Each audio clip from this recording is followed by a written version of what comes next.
Alhamdulillah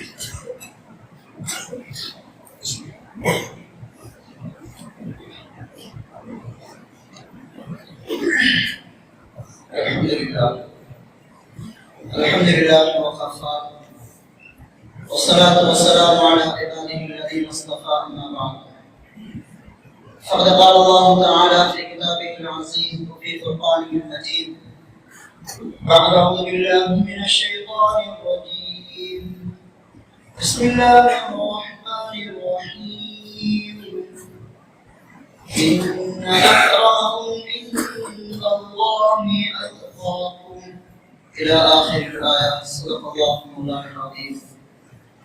وقال نبينا عليه الصلاة والسلام الدنيا متاع وخير متاعها المرأة الصالحة. وقال أيضا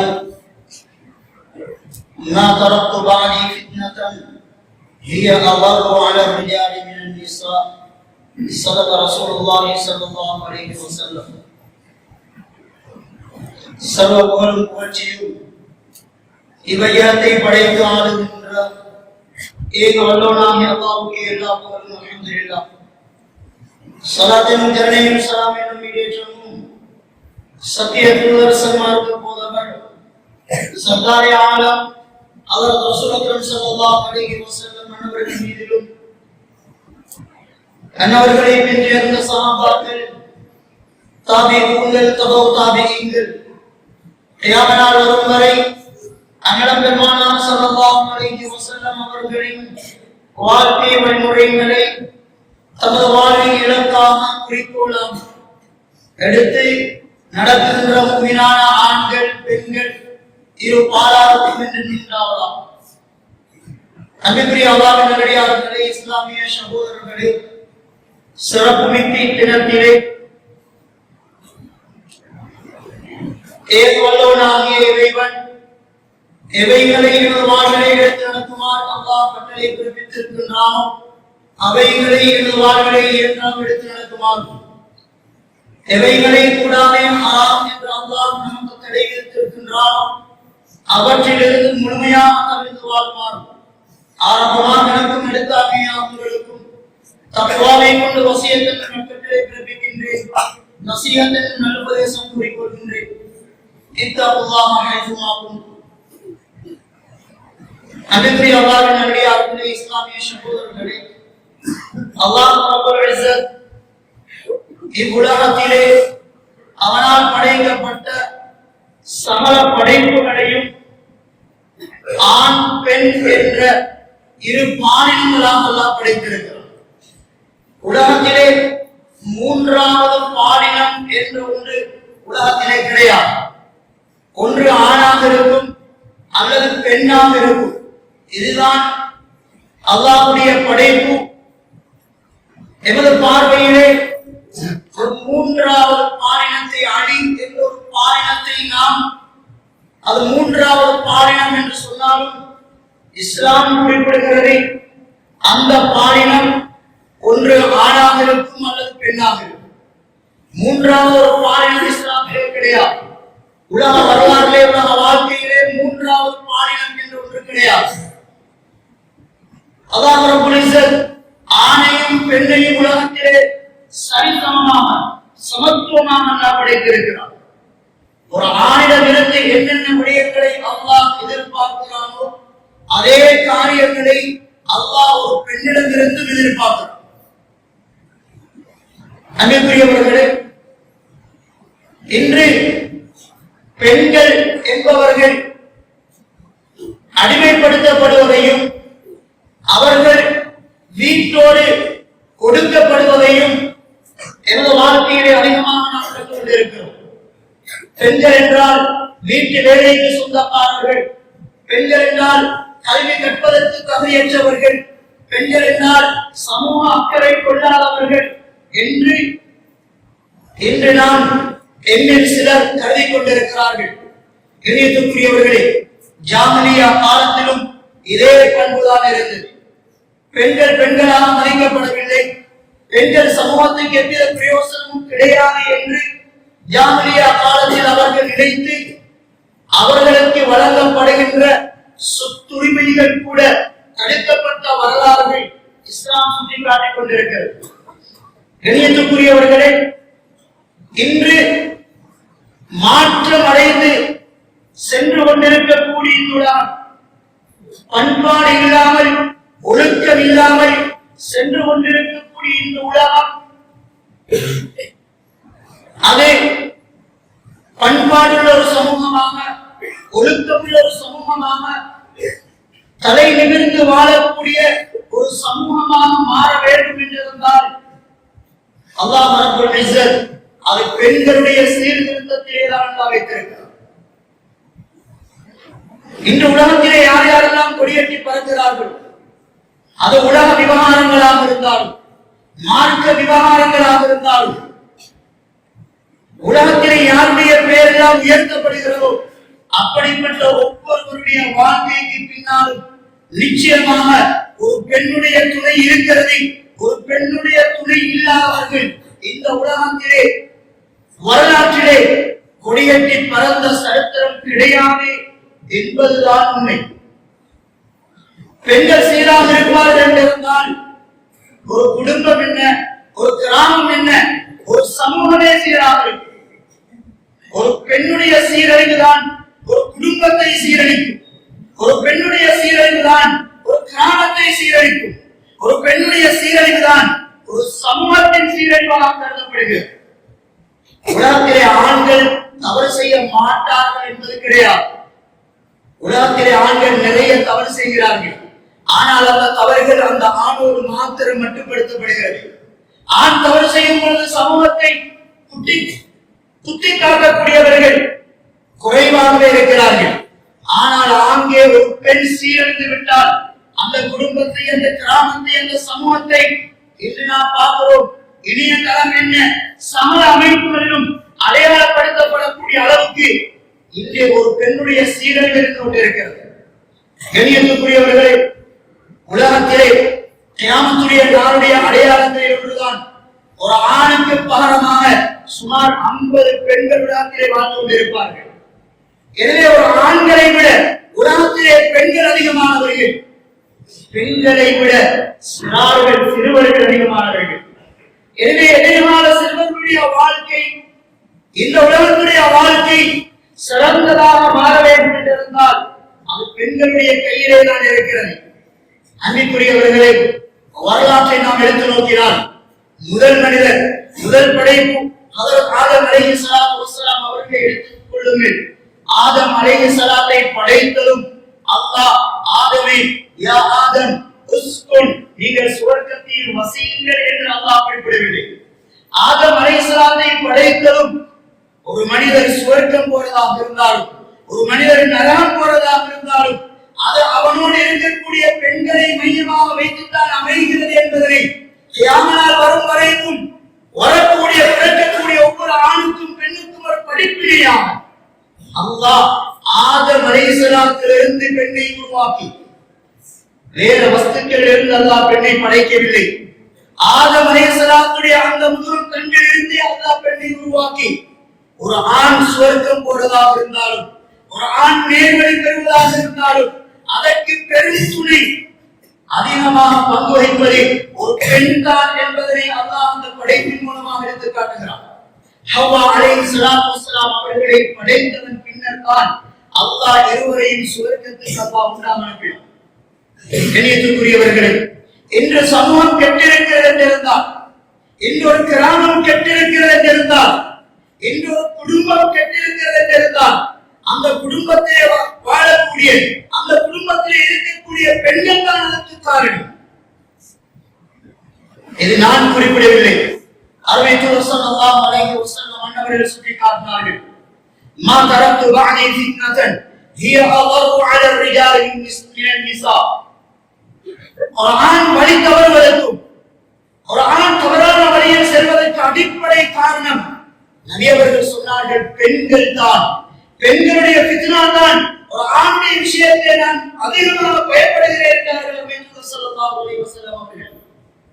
எனவே சிறு பிராயத்திலிருந்து பெண்கள் வழிகாட்டப்படாவிட்டால் கண்ணியத்துக்குரியவர்களே அந்த சமூகம் சீரழிந்து போகும் என்பதில் சந்தேகம் கிடையாது. நபிமார்களாக பெண்கள் யாரும் வரவில்லை என்பதை நாம் அனைவரும் அறிந்த உண்மை. எந்த ஒரு நபியும் பெண்ணா உலகத்திலே வரவில்லை. ஆனால் உலகத்திலே தோன்றிய அத்தனை நபிமார்களும் ஒரு பெண்ணின் மூலமாகத்தான் வருகை தந்தார்கள் என்பதில் யாருக்கும் மாற்று கருத்தும் கிடையாது. ஏன்?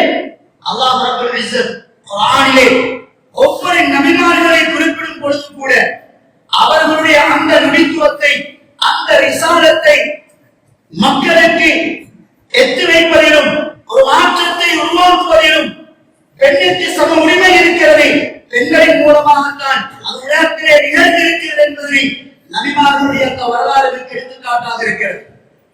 கண்ணியத்துக்குரியவர்களே, நபிமார்களை குறிப்பிடும் பொழுது ஒவ்வொரு நபிமாருக்கும் பின்னால் அல்லாஹ் பெண்களை அங்கே அடையாளப்படுத்துகிறார். ஹஜ்ரத் ஈசா அலைஹிஸ்ஸலாத்து வஸ்ஸலாம் அவர்களை குறிப்பிடும் பொழுது அல்லாஹ் அவர்களுக்கு பின்னணியில் 2 பெண்களை குறிப்பிடுகிறார். ஒன்று ஈசா அலைஹிஸ்ஸலாத்தை பெற்றெடுத்த தாய் மரியம் அலைஹிஸ்ஸலாம், அடுத்தது மரியம் அலைஹிஸ்ஸலாத்து வஸ்ஸலாம் அவர்களை பெற்றெடுத்த தாய் இம்ரானுடைய மனைவி. கண்ணியத்துக்குரியவர்களே, அந்த மனைவி பிள்ளை கிடைப்பதற்கு முன்னால் வெச்ச நேர்ச்சை, இன்னி நகர்த்து, நான் எனக்கு ஆண் பிள்ளை கிடைத்திருந்தால் அந்த ஆண் பிள்ளையை நான் இந்த மஸ்ஜிதுல் அக்ஸாவுக்கு நான் நேர்ச்சை வைக்கிறேன் என்றார்கள். ஆனால் அவர்கள் பெற்றெடுத்தது பெண் பிள்ளை. அல்லாஹ் ரப்பல் இஸ்ஸத் அந்த மரியம் அலைஹிஸ்ஸலாத்தை மஸ்ஜிதுல் அக்ஸாவிலே வைத்து வளர்த்து அல்லாஹ் அவர்களின் மூலமாக அல்லாஹ் ஈசா அலைஹிஸ்ஸலாத்தை இந்த உலகத்துக்கு அனுப்புகிறார். ஈசா அலைஹிஸ்ஸலாம் நபியை பற்றி குறிப்பிடும் பொழுது அல்லாஹ் 2 பெண்களை அதற்கு காரணமாக அல்லாஹ் குறிப்பிடுகிறார். அந்த பெண்களின் மூலமாகத்தான் இந்த ஈசா அலைஹிஸ்ஸலாம் அவர்கள் நபியாக தேர்ந்தெடுக்கப்பட்டதும் அந்த நபி அவருடைய பணியை திறம்பட செய்ததற்குரிய காரணம் பெண்களுடைய உதவி என்பதை அல்லாஹ் ரப்பல் இஸ்ஸத் குர்ஆனிலே குறிப்பிடுகிறார். ஹஜ்ரத் மூசா அலைஹிஸ்ஸலாத்து வஸ்ஸலாம் அவர்களை பற்றி குறிப்பிடும் பொழுது அல்லாஹ் 5 பெண்களை அவர்களுடைய வாழ்க்கையிலே சம்பந்தப்படுத்தி அல்லாஹ் குறிப்பிடுகிறார். ஒன்று மூசா அலைஹிஸ்ஸலாத்தை பெற்றெடுத்த தாய். மூசா அலைஹிஸ்ஸலாத்தை கொலை செய்ய வேண்டும் என்று ஃபிரௌன் திட்டமிட்ட பொழுது அல்லாஹ் அவருடைய தாய்க்கு பிள்ளையை கொடுத்து அந்த பிள்ளையை பாதுகாப்பதற்காக அல்லாஹ் இல்ஹாமியத்தின் மூலமாக தாயுடைய உள்ளத்திலே ஒரு உதிர்ப்பை கொடுத்தான், நைல் நதியிலே போடும்படி. கண்ணியத்துக்குரியவர்களே, ஒரு பெண்ணுக்கு அல்லாஹ்வுடைய இல்ஹாமியத் வரும் என்றிருந்தால் அந்த பெண் எவ்வளவு பக்குவம் வாய்ந்த பெண்ணாக இருக்க வேண்டும்.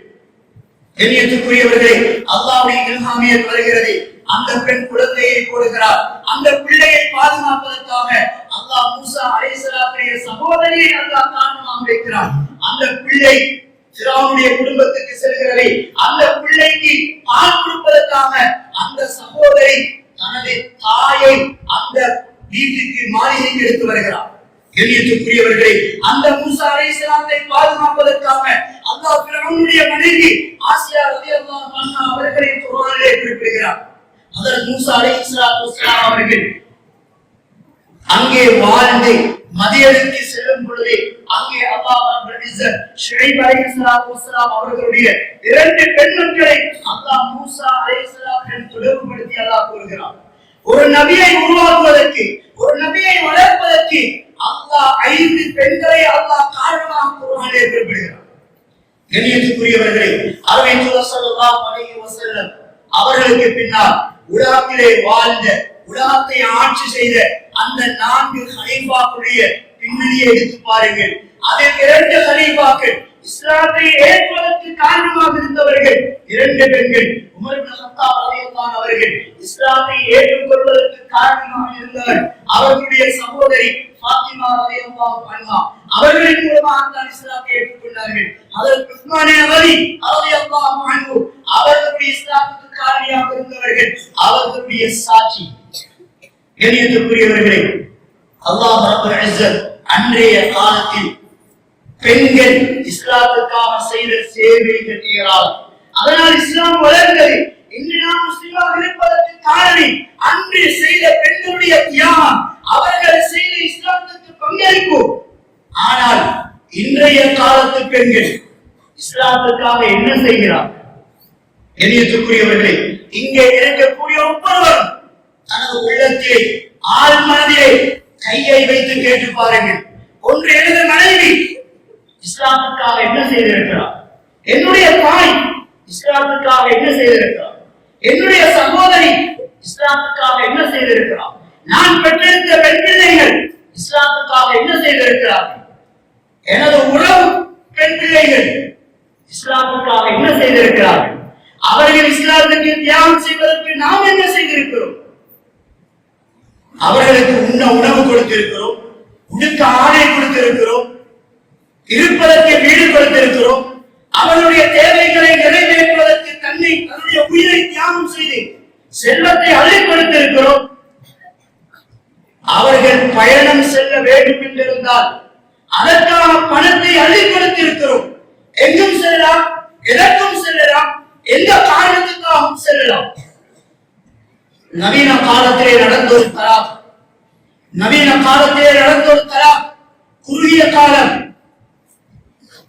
கணவனோடு சேர்ந்து வாழ விருப்பமில்லை. காரணம் என்ன?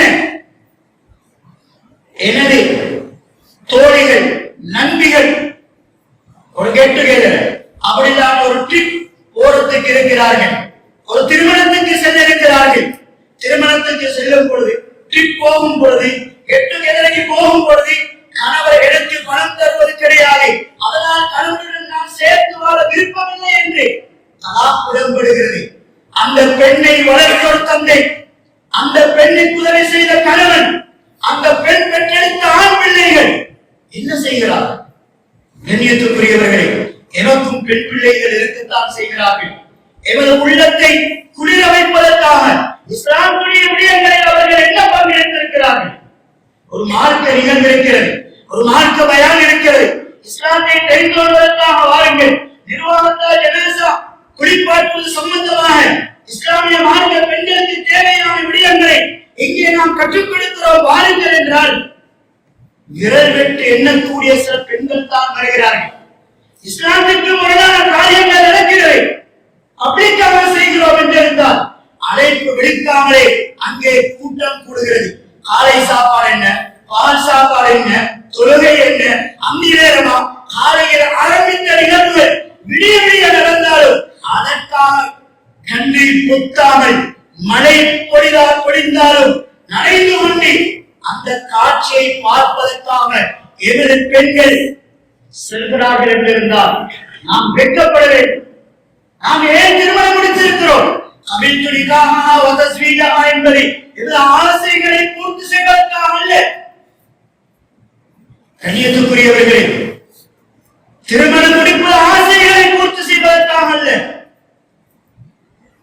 திருமணம் முடிப்பது அந்த வார்த்தையின் அர்த்தம், இந்த பெண்ணின் மூலமாக எனக்கு கிடைக்கக்கூடிய பிள்ளைகளை சுவர்க்கத்துக்குரியவராக மாற்றுவது எனது கடமை என்று கபில்து நான் மனப்பூர்வமாக ஏற்றுக்கொள்கிறேன்.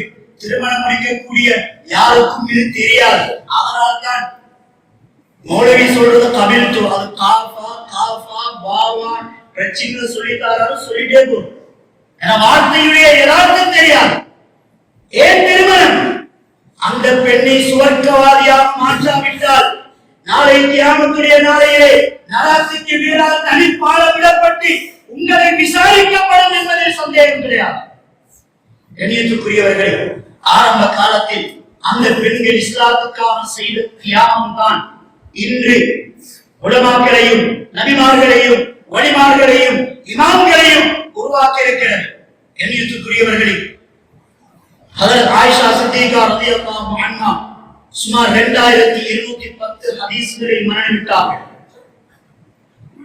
முதல் பெண்கள் மதரசாவுடைய வீட்டிலே நடக்கிறது. சுமார் 300க்கும் மேற்பட்ட ஆண்கள் பெண்களுடன் இரண்டர கலந்து மார்க்கத்தை படிக்கிறார்கள். அந்த சிறிய பெண்மணி இஸ்லாமுக்காக செய்த தியாகம். கண்ணியத்துக்குரியவர்களே, எமது பெண்களிடத்தில் யார் இருக்கிறார்? எப்படிப்பட்ட பெண்கள் இருக்கிறார்கள்? எமது பெண்களிடத்தில் மார்க்கம் தெரிகிறதா? மார்க்க விடயங்களை கேட்டு பாருங்கள். தொழுகையுடைய விடயங்களை கேட்டு பாருங்கள். இஸ்லாமுடைய விடயங்களை கேட்டு பாருங்கள். எமது மகளை திருமணம் முடித்து கொடுக்க இருக்கிறோம். மகளை அழைத்து எடுத்து திருமணம் என்றால் என்ன, அவரோடு எப்படி நடந்து கொள்வாய் என்று கேட்டு பாருங்கள். கண்ணியத்துக்குரியவர்களே, இஸ்லாமிய வாழ்க்கையே தெரியாமல் வளர்த்திருக்கிறோம். வெட்கப்பட வேண்டும். எமது பெண்களை சரியாக வளர்க்காவிட்டால் எமது குடும்பம் என்ன, எமது கிராமம் என்ன, எமது சமூகமே சீரழிந்து போகும். கண்ணியத்திற்குரியவர்களே, அன்று இமாம்களை உருவாக்கியவர்கள் பெண்கள். இமாம் ஷாஃபிஈ ரலியல்லாஹு அவர்கள், அவர்களை பெற்றெடுத்த ஒரு தாய், தந்தை இழந்தவர்கள், சிறு பிராயத்திலே 7 வயதிலே குர்ஆனை மனனம் செய்தார்கள், 9 வயதிலே முவஸ்ஸா மாலிகை மனனம் செய்தார்கள், 15 வயதிலே மக்களுக்கு ஃபத்வா கொடுக்கக்கூடியவர்களாக மாறினார்கள். கண்ணியத்திற்குரியவர்களே, அவர்கள் சொல்கிறார்கள், நான் இந்த அளவு வளர்வதற்கு காரணம் எனது தாய்தான். எனது தாய் என்னை பெற்றெடுத்து எனக்கு பால் ஊட்டும் போதெல்லாம், அது இரவு நேரமாக இருந்தாலும் உருவெடுத்து சலவாத் சொல்லி மார்பை கடுகாமல் எனக்கு பால் ஊட்டிய வரலாறு கிடையாது என்றார்கள் இமாம் ஷாஃபிஈ ரஹ்மத்துல்லாஹி அவர்கள். அந்த ஒரு பெண் பெற்றெடுத்த ஒரு மனிதன் அல்ல, அது ஒரு சமூகத்தை உருவாக்கியது. ஸ்ரீலங்காவாக இருக்கலாம், தாய்லாந்து, மலேசியாவாக இருக்கலாம், ஏனைய அரபு நாடுகளாக இருக்கலாம், ஈராக்காக இருக்கலாம், அங்கே இருக்கக்கூடிய அனைத்து சமூகத்தினர்களும் பின்பற்றக்கூடிய ஒரு இமாமாக உருவாக்கியது ஒரு பெண். ஒரு சமூகத்துக்கு வழிகாட்டியது ஒரு பெண். இமாம் அஹ்மத் இப்னு ஹம்பல் ரஹ்மத்துல்லாஹி அவர்கள் சொல்கிறார்கள், எனக்கு ஒழுக்கத்தை கற்பித்தவர் எனது தாய். இமாம் இப்னு ஹஜர் அஸ்கலானி ரஹ்மத்துல்லாஹி அவர்கள் சொல்கிறார்கள், நான் ஏதோ ஒரு வழியில் சென்று கொண்டிருந்தேன், என்னை நெறிப்படுத்தியது எனது சகோதரி. புகாரி என்று சொல்லக்கூடிய கிதாபுக்கு சுமார் 17 அல்லது 14 முஜல்லதுகள் இருக்கிறது. அந்த கிதாபை உருவாக்கியவர் இமாம் இப்னு ஹஜர் அஸ்கலானி ரஹ்மத்துல்லாஹி அவர்கள். நான் வேறொரு வழியிலே சென்று கொண்டிருந்தேன், என்னை நெறிப்படுத்தியது எனது சகோதரி என்றார்கள். கண்ணியத்துக்குரியவர்களே, முஹைதீன் ஜிஸ்தி ரஹ்மத்துல்லாஹி அவர்கள் ஒரு பிரயாணம் செய்கிறார்கள். ஒரு பிரயாணத்தில் சுமார் 70,000 இந்துக்கள் இஸ்லாத்தை ஏற்றுக்கொள்கிறார்கள். இன்னும் ஒரு பிரயாணம் செய்கிறார்கள். அதிலே சுமார் 12,000 முஸ்லிம்கள், பெரும் பாவம் செய்த முஸ்லிம்கள் தௌபா செய்து இஸ்லாத்துக்குள் வருகிறார்கள். ஒரு பிரயாணம். கண்ணியத்துக்குரியவர்களே, முஹைதீன் ஜிஸ்தி ரஹ்மத்துல்லாஹி அவர்கள் வீட்டில் வந்து சந்தோஷமாக இருக்கிறார்கள். தாய் கேட்கிறார், ஏ மகனே, என்ன இவ்வளவு சந்தோஷம், முகத்திலே ஒரு சிரிப்பு. சொன்னார்கள், தாயே, ஒரு பிரயாணத்தில் 70,000 இந்துக்கள், 12,000 முஸ்லிம்கள் தௌபா செய்து இஸ்லாத்துக்கு வந்திருக்கிறார்கள், எவ்வாறு சந்தோஷமாக இல்லாமல் இருக்க முடியும்? சொன்னால் அந்த தாய் முஹைதீனை பார்த்து சொன்னார்கள், மகனே, இதற்கு காரணம் நீ அல்ல, இதற்கு காரணம் நான் தான். இதற்கு காரணம் என்ன தெரியுமா?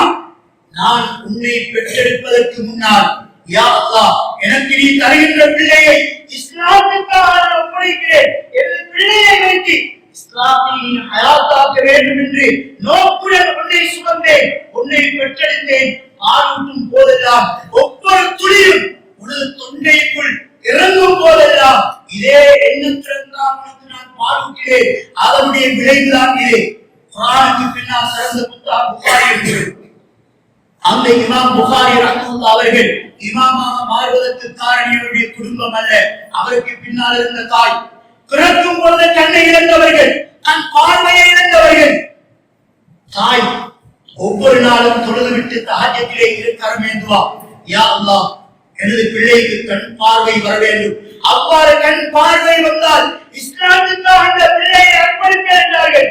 பிள்ளை பெறுவதற்கு முன்னாலும், பிள்ளை வயிற்றிலே சுமந்தவரும், பிள்ளையை பெற்றெடுத்தவரும் இஸ்லாத்துக்காக இந்த பிள்ளையை வளர்க்க வேண்டும் என்ற எண்ணத்தோடு பாடுபடுகிறார்கள். கனவிலே இப்ராஹிம் அலைஹிஸ்ஸலாத்து வஸ்ஸலாம் அவர்கள் வந்து, தாயே, உங்களுடைய பிள்ளைக்கு பார்வை வந்து விட்டது என்று சொன்னார்கள். காலையில் எழுந்ததும் இமாம் புகாரி ரஹ்மத்துல்லாஹி அவர்கள் பார்வை உள்ளவர்களாக இருந்தார்கள். அந்த பெண்மணி இந்த வாக்குறுதியை நிறைவேற்ற வேண்டும் என்ற அந்த உறுதியுடன் உருவாக்கியவர் தான் இமாம் புகாரி ரஹ்மத்துல்லாஹி அவர்கள். கண்ணியத்துக்குரியவர்களே, நாம் கூறுகிறோம் வழிமார்களுக்கு தலைவர் அப்துல் காதிர் ஜீலானி ரஹ்மத்துல்லாஹி என்று கூறுகிறோம். அவர் எல்லா வழிமார்களுக்கும் தலைவராக திகழ்வதற்கு காரணம் அவர்களுடைய தாய். தாய் சொன்ன ஒரு வசியத், மகனே, எங்கு சென்றாலும், எந்த நிலையிலும், எந்த சந்தர்ப்பத்திலும் உன்னுடைய வார்த்தையிலிருந்து பொய் வரக்கூடாது என்று சொல்லி வளர்த்தார்கள். அங்கே திருட்டு கூட்டத்தினர் அவர்களை பிடிக்கிறார்கள், கல்வர் கூட்டத்தினர் பிடிக்கிறார்கள். உன்னிடத்தில் பணம் இருக்கிறதா என்று கேட்கும் பொழுது என்னுடைய உடம்பிலே இங்கே பணம் இருக்கிறது, இங்கே நான் வைத்திருக்கிறேன் என்று சொன்னார்கள் சிறிய பிள்ளை. கல்வர் கூட்டத்துக்கு ஆச்சரியமாக இருந்தது. என்ன காரணம்? சொன்னார்கள், என்னுடைய தாய் எந்த சந்தர்ப்பத்திலும் பொய் சொல்லக்கூடாது என்று வளர்த்தார் என்று சொன்னதும் அந்த கூட்டத்தினர் திரும்பிய வரலாறுகளை சுட்டி காட்டப்படுகிறது. கண்ணியத்துக்குரியவர்களே, அன்று வாழ்ந்த பெண்மணிகள் அபூ ஹிரார் ரஹ்மத்துல்லாஹி அவர்கள் சொல்கிறார்கள், என்னுடைய மகளுக்கு கண் தெரியாது, ஆனால் என்னுடைய மகள் புகாரி, முஸ்லிம், அபூ தாவூத், திர்மிதி, நசாயி, இப்னு மாஜா போன்ற 1000 ஹதீஸுடைய கிரந்தங்களிலே இருக்கக்கூடிய லட்சக்கணக்கான ஹதீஸ்கள் என்னுடைய மகளுக்கு மனப்பாடம் என்றார்கள். கண் தெரியாது. அன்று பெண்கள் சாதித்தார்கள், பக்குவத்தோடு வளர்ந்தார்கள். அதனால் தான் அவர்கள் ஒரு சமூகத்தை வழிநடத்தக்கூடிய அந்த இமாம்களை உருவாக்கினார்கள். இன்று எமது பெண்கள் மலட்டு பிள்ளைகளை பெற்றெடுக்கிறார்கள் என்றுதான் கூற வேண்டும். பிள்ளையை பெற்றெடுத்தாலும் அவர்கள் மலரிகள் என்றுதான் கூற வேண்டும். ஏன்? குடும்பத்தில் எத்தனை பெண்களை உருவாக்கி இருக்கிறோம்? கண்ணியத்துக்குரியவர்களை சற்று சிந்தித்து பாருங்கள். இது நாம் ஒவ்வொருவரும் கவனிக்க வேண்டிய விஷயம். இமாம் மாலிக் ரஹ்மத்துல்லாஹி அவர்கள் ஹதீஸ் நடத்திக் கொண்டிருப்பார்கள், ஆண்களுக்கு நடத்துவார்கள். அங்கே திரை போடப்பட்டிருக்கும், திரைக்கு பின்னால் பெண்கள் இருப்பார்கள்.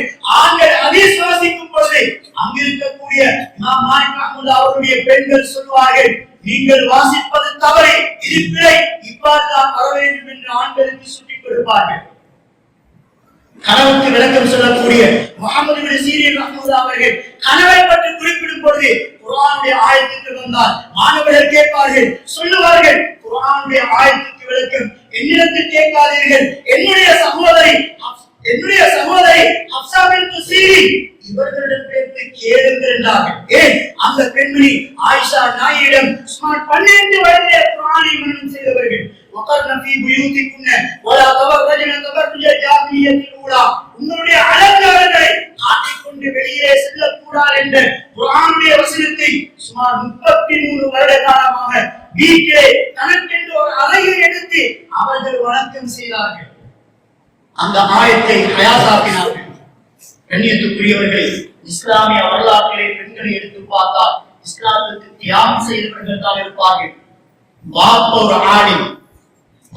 ஒரு ஆலிம், அவர் செய்த தஃப்சீருக்கு ஒரு கிதாபை இமாம் காசானி ரஹ்மத்துல்லாஹ் அலாவுத்தீன் அஸ்ஸமர்கந்தி ரஹ்மத்துல்லாஹ் அவர்கள் எழுதிய ஒரு ஃபிக்ஹ் கிதாபுக்கு இமாம் காசானி ரஹ்மத்துல்லாஹ் அவர்கள் ஒரு ஷரஹ் கிதாப் எழுதினார்கள்.